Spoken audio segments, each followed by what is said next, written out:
நம்முடைய தலையாய கடமை.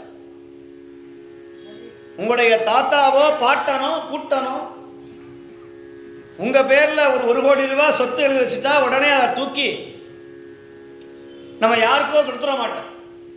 அந்த 1 கோடி ரூபாய் முதல்ல அப்படியே வச்சுக்கிட்டு அதிலிருந்து நிறைய பல கோடி ரூபாயை சம்பாதிப்பதற்கு ஆசைப்படுவோமே தவிர அந்த 1 கோடி ரூபாயை தூக்கி கொடுத்துட மாட்டோம். இது ரொம்ப பழமையான பணம், பழசாயிடுச்சு அப்படின்னு பணத்தையோ நகையையோ, உங்கள் மாமியார் கொடுத்த நகையை, ஒரு 100 பவுன் நகையை ரொம்ப பழசாயிடுச்சுன்னு கொண்டு போய் கோயில் உண்டியில் போட்டுறோமா? இல்லை, அதை கொண்டு போய் கடையில் கொடுத்து வேற நகையாக மாற்றிக்கிறது.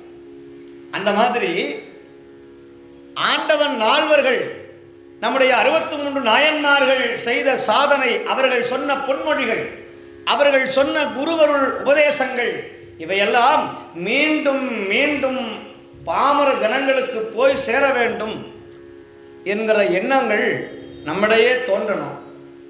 அப்படி தோன்றதுனால தான் நிறைய நிகழ்வுகள், ஆன்மீகம் சார்ந்த, சைவம் சார்ந்த, திருமுறை சார்ந்த விழாக்கள் ஒரு சில பகுதிகளில் நடக்கிறதே கிடையாது.